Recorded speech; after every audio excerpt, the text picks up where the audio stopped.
So when you talk about types, we are having only the category in full wave rectifier. We are having two subtypes. In rectifiers, we are having only two categories. One is half wave rectifier, other one is full wave rectifier. In full wave rectifier, so again two types we are having. So center tap full wave rectifier, we will deal with this first. So in the last class we have discussed about the drawbacks of half wave rectifier. We came to know that the efficiency was less, and also it was working for half of the cycle. It was rectifying for half of the cycle, so it was not good to use that one because the efficiency was low as well as the ripple factor was very high. That means the AC component in the output is more compared to the DC component. So to overcome those problems, we are going on for full wave rectifier. As the name itself tells, full wave rectifier. So it is going to rectify for full wave form. So full wave means it's a combination of positive and negative half cycle. So first we'll write the circuit. To write the circuit, we will be having an AC supply, 230 volts, 50 hertz AC supply. We are having, this is the AC supply. We are giving it to the secondary of the transformer, sorry, primary of the transformer, and on the other end we are having secondary of the transformer. This is the primary, this is the secondary of the transformer we are having. And after that, since we want to rectify for full wave, so to rectify it for full wave, we need to use two diodes. We need to use two diodes here. One diode works for one half cycle, other diode will work for other half cycle. So we'll be using two diodes. Now we need a load because we want the output to appear across something. So that something is the load resistance. So where do we connect? We connect between these two diodes. One terminal is connected between these two diodes, and other terminal is connected to the center point of this secondary of the transformer. Center point means, see, secondary of the transformer means it is a transformer. The secondary is made up of coils. Coils in the turn in the meaning turns. It will be having, the coil will be, it will be winded like this, right? Each one is known as, this is known as one turn. Okay, this is known as one turn. So how many number of turns we are having, that will be indicated by n. So this n value from here to here should be equal to the n value from here to here. That means the secondary of the transformer is split into two parts so that it will work as two transformer. Two transformer in the sense, this part will work for this diode, this part will work for this diode. Okay, so exactly at the center we take the connection and we insert the resistance, load resistance RL. This is our T1, this is our T2.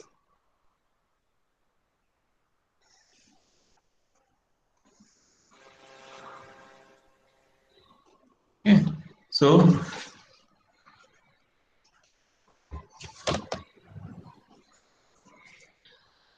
now coming back, so now we have written the circuit. Now let us see how the current, how the voltage will be appearing across the secondary. See, in the secondary, the center tap is taken as 0 volt or 0 reference. This is VM and this is also VM. Both of them will be same, but these two are in opposite direction. So first half, this first half is given like this. The signal is given like this here, and the signal will be given like this here. Just the reverse. If you have positive cycle here, you'll have negative cycle to this part. This part of the circuit will be having negative cycle. This part of the circuit will have positive cycle. Next, when you have this part of the circuit will have negative cycle, and at the same time will be having positive cycle here. So like this, it is going to work. I'll repeat it again.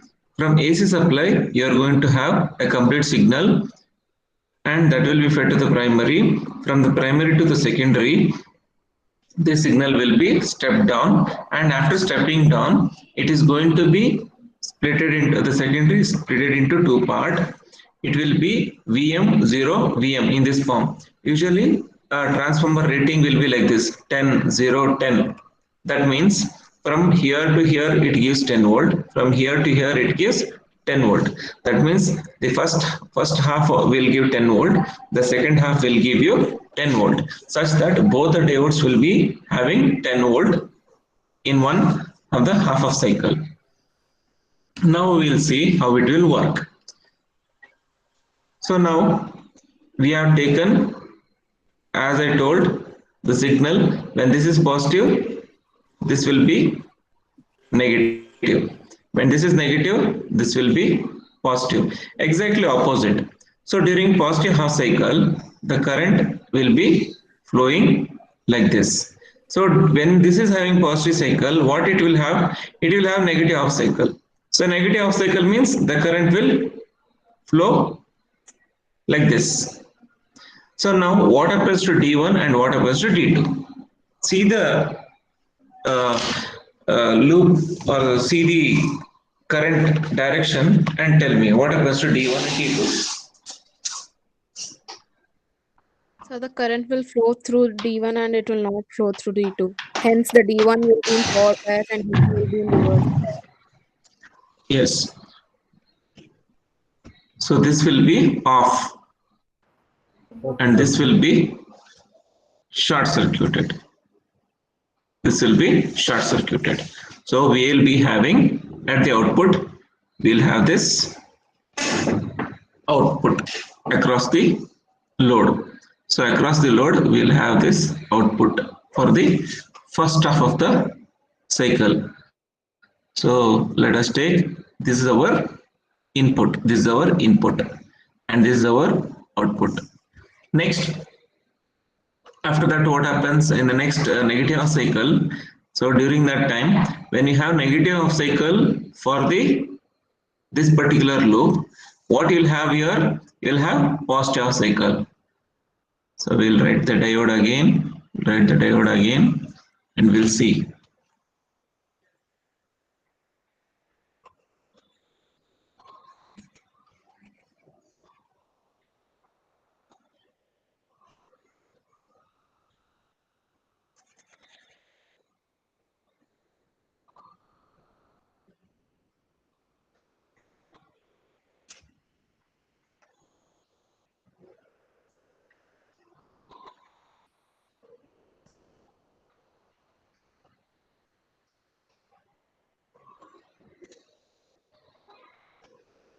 Center tap resistance Vm0 Vm.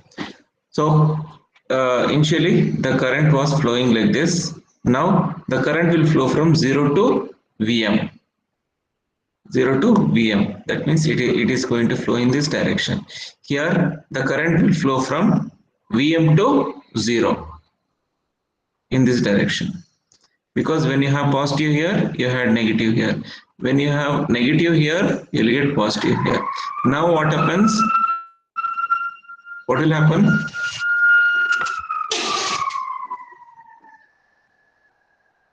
What will happen to D1 and D2? So D2 will behave like a closed switch and D1 will behave like an open switch. Yeah. So now D1 will be open, so no current will flow. D2 will be acting like a closed switch. So current will flow, and that voltage 0 to Vm, that will appear across this load resistance. See, one thing you can observe here, it is 0 to Vm and this is 0 to Vm, but it is in the inverted form. It is in the inverted form. Because of this inverted form, what you will get is, instead of getting the voltage here, you will be getting the voltage in the positive peak only. I'll tell it again. See, it is from 0 to Vm. During that, and this is 0 to, both are 0 to Vm only, but this voltage and this voltage are opposite in their phases, angle, or they are opposite in their polarities. So since they are opposite in their polarities, what happens is, instead of getting, when D2 is conducting, instead of getting negative half cycle in the negative phase, we will be getting it in the positive phase only. Okay, because of this reason, we are having positive cycle only. Next, again, we'll have one more cycle, means during that time, it will keep on continuing. Same thing. So during first positive half cycle, D1 conducts. Second, the first negative half cycle, D2 conducts. Again, you can write it here, D1, D2, D1, D2. Now, on seeing this waveform, is it conducting for full cycle or only half the cycle?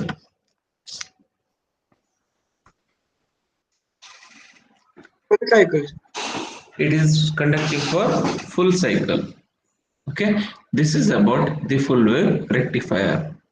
So what to explain in the exam if the same question is asked?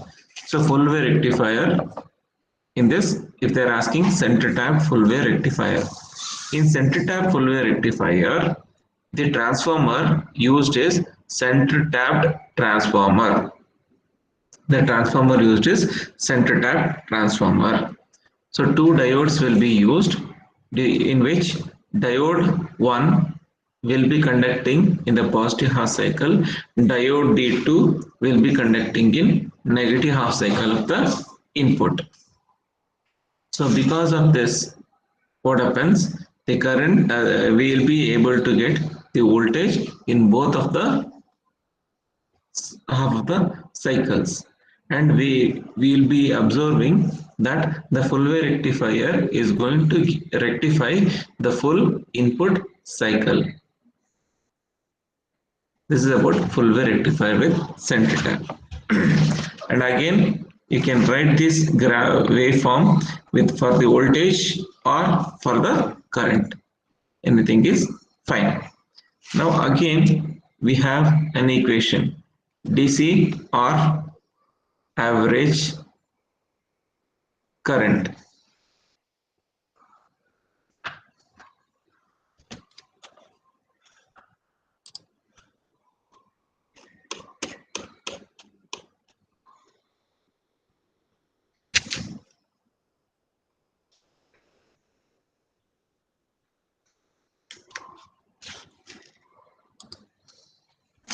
So DC or average current, here again the same steps. So instantaneous current equation, I is equal to Im sin theta, or what is the other form of the instantaneous current equation we are having? What is the other form we are having?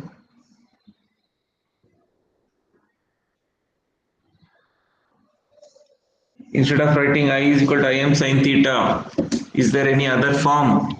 So V is equal V to is equal to Vm sin omega t. omega t. V is I is equal to Im sin omega t. So instead of theta, we can write omega t. Omega is angular frequency. Average DC current. So average DC current is given by the same formula, area under the curve over full cycle divided by time period. So now when I see the output, this is the output we are having. Area, and so this is from 0 to pi, pi to 2 pi. Area under the curve, we are talking about this curve. Okay, so will split up 0 to pi Im sin theta plus 0 to pi to 2 pi Im sin theta divided by what is the time period? Total time period from here to here?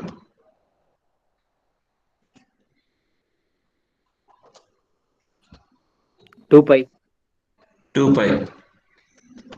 Okay. Now 0 to pi, do we have current? This is current graph. 0 to pi, do we have current? Yes, sir. Yeah, we have current. So it exists. From pi to 2 pi, do we have current? Yes, sir. Yes, sir. So both will exist. But what were we doing in half a rectifier? In the second half cycle, Second half reduce. we cancel. Yeah, second half was 0 because there was no current. Now we'll take 1 by 2 pi outside and 0 to pi and pi to 2 pi. So what is the range difference, integral difference we are having in both the cases?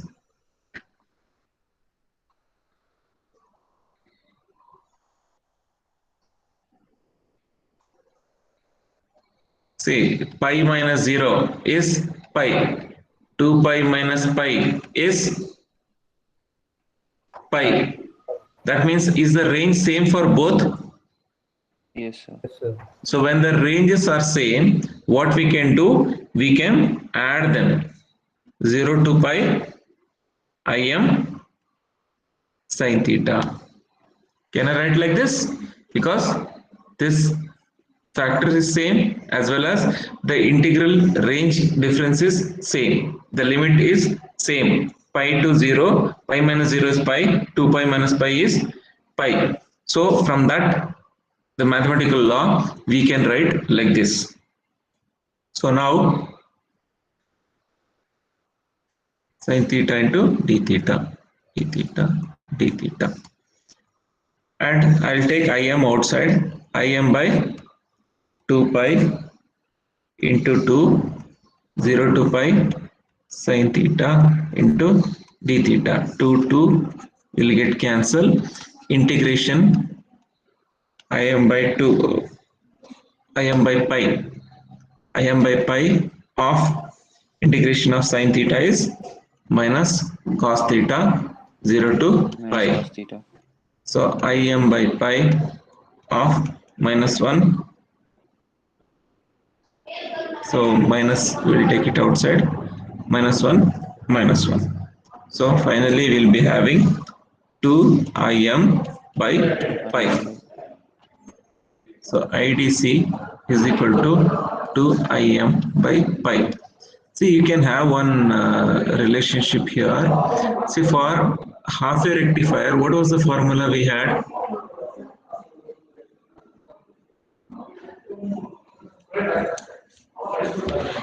Im by pi. Im by pi. Im by pi. Right. Here we are having 2 Im by pi. Can anyone analyze why we get 2 Im by pi? Sir, it's because the full cycle is being converted into DC. Yes. For for half cycle Im by pi. For 2 half cycle 2 Im by 2 pi. Im by pi. Okay.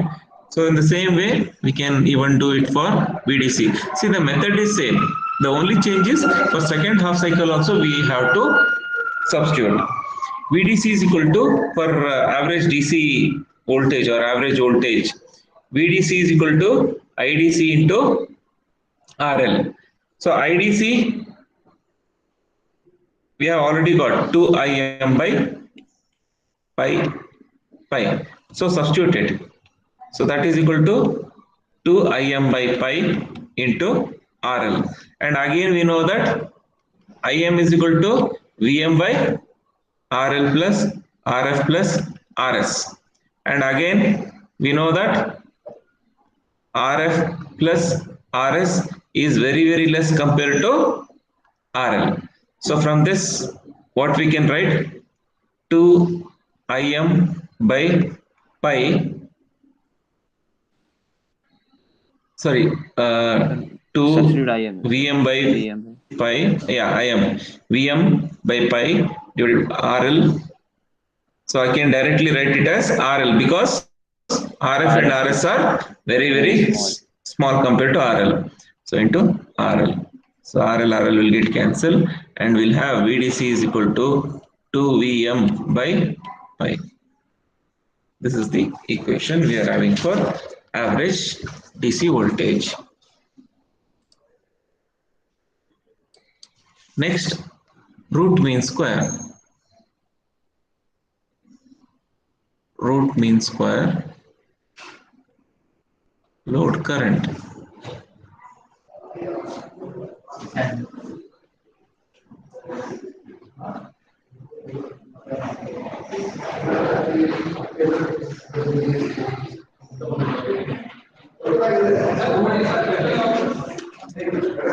Here root mean square, load current. We are having IRMS.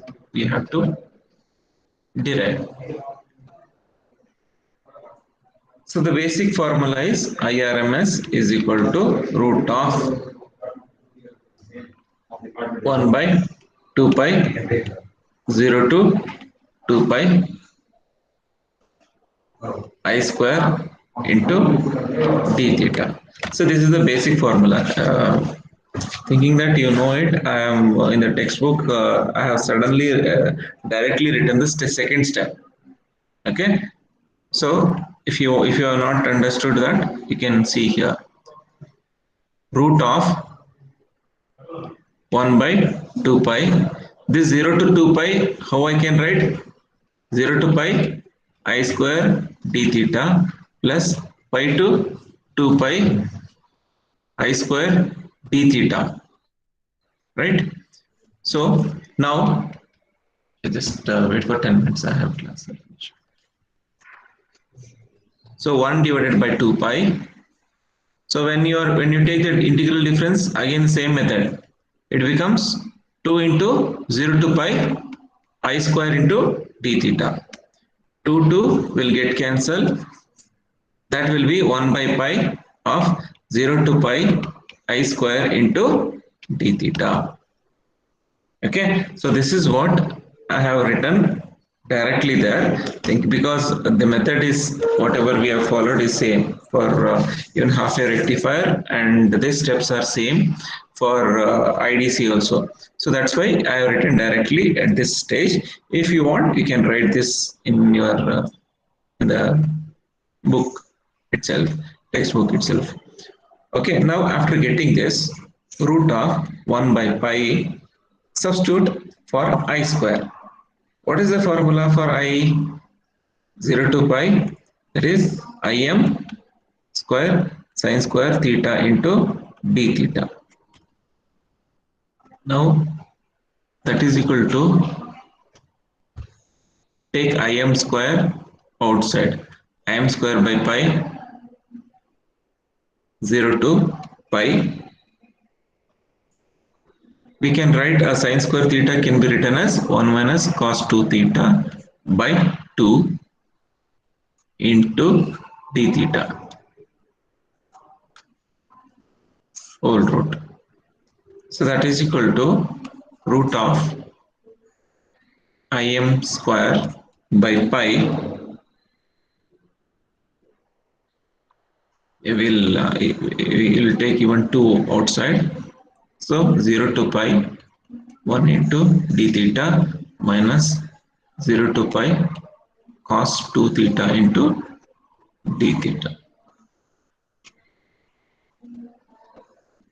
So root of Im square by 2 pi. So this becomes pi minus half into uh, it becomes sine 2 pi minus sine 0. So what is sine 2 pi? What is sine 2 pi?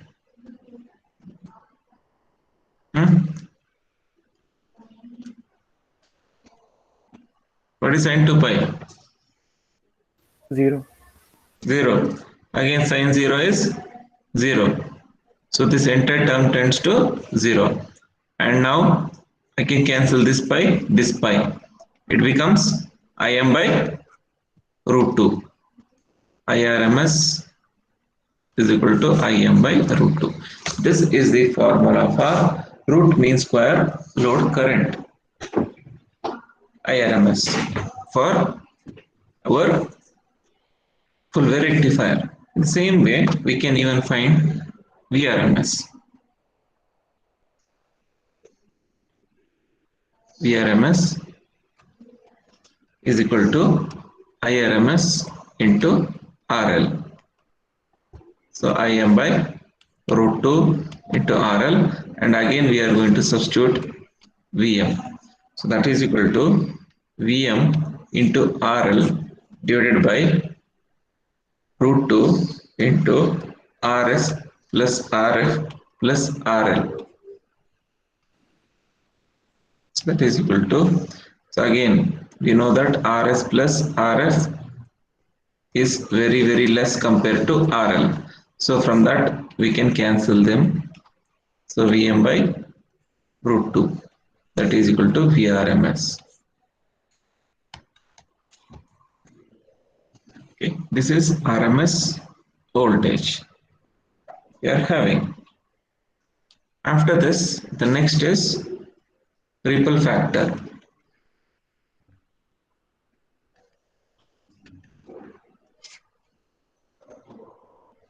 So ripple is amount of AC content present in the DC output. The ripple factor is the quantitative measure of conversion of AC to DC power by a full wave rectifier. So how much AC factor is still present in the DC output, that is given by ripple factor. Now again the method is same. For ripple we take IAC by IDC, and we don't have IAC direct formula, so that's why what we do, we take IRMS, I square RMS is equal to IAC square plus IDC square. So IAC square is equal to IRMS square minus I square DC, that is equal to root of I square RMS minus I square DC, that is equal to IAC. So now substituted, you'll be getting root of I square RMS minus I square DC divided by IDC. Take IDC inside. You'll be taking, so I square RMS by I square DC minus I square DC by I square DC. So now remaining thing. So what is the formula for IRMS we are having? Im by root 2. Substitute that Im by root 2, and for this I square DC 2 Im by pi whole square. We are having Im will get cancelled, minus 1. So after that the remaining thing is pi by 2 root 2 whole square minus 1. So use your calculator and let me know how much value you are going to get.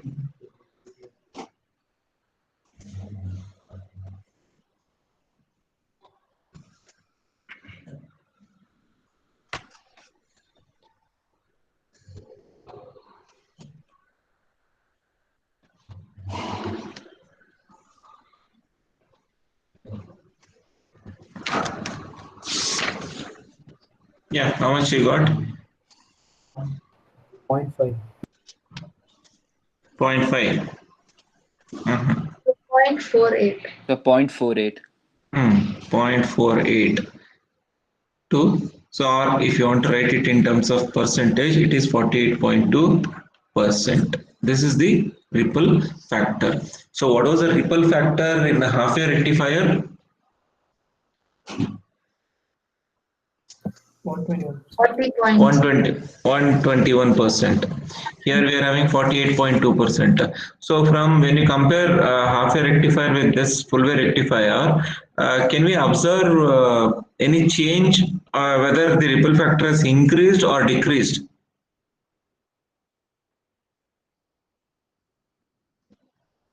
Ripple factor has decreased. And so what does it indicates? Decrease in ripple factor indicates what? But this is more efficient, sir. Less amount of DC is present. DC input is present in the output. Less amount of DC. Less amount of I AC mean, is present in more, the AC is present in the output. So this indicates less amount of AC component is present in the output. So it indicates we are having almost better efficiency in terms of DC. So next derivation is for efficiency of the rectification, where we are going to find out the equation for efficiency, so that we can do it in the tomorrow's class.